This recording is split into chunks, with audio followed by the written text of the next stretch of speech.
একটা মেয়ে সন্তান, সে বাবার কাছে একটা রাজকন্যা।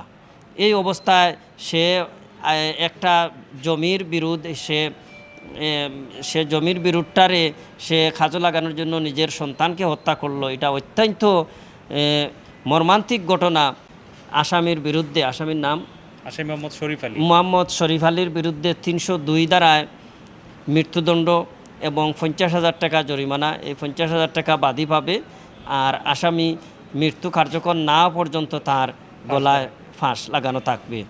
এটা রায় হয়েছে। এই আদালতের মাধ্যমে এটা ন্যায় বিচার প্রতিষ্ঠিত হইলে একটা শিশু সন্তান, আদালত উল্লেখ করেছেন যে একটা মেয়ে সন্তান, সে বাবার কাছে একটা রাজকন্যা। এই অবস্থায় সে একটা জমির বিরুদ্ধে সে জমির বিরুদ্ধটারে সে কাজে লাগানোর জন্য নিজের সন্তানকে হত্যা করলো। এটা অত্যন্ত মর্মান্তিক ঘটনা এবং দুঃখজনক। মেয়েটাকে হত্যা করে আরেকজনকে ফাঁসানোর চেষ্টা করলো। যদি আদালত এও উল্লেখ করেছেন, যদি ওই লোকটাকে ফাঁসাইতো তাহলে দেখা যেত যে 2টা মার্ডারের সমান হয়ে গেছে, কারণ মিথ্যা মামলা দিয়ে আরেকজন লোককে ফাঁসিয়ে দিত। কিন্তু পরিস্থিতির কারণে আল্লাহ সহায় এই মূল বিষয়টা উদ্ঘাটন হয়। আজকে এই মামলাটা, অনেকগুলা বিষয় আছে যে এই মামলা মৃত্যুদণ্ড হওয়ার পিছনে।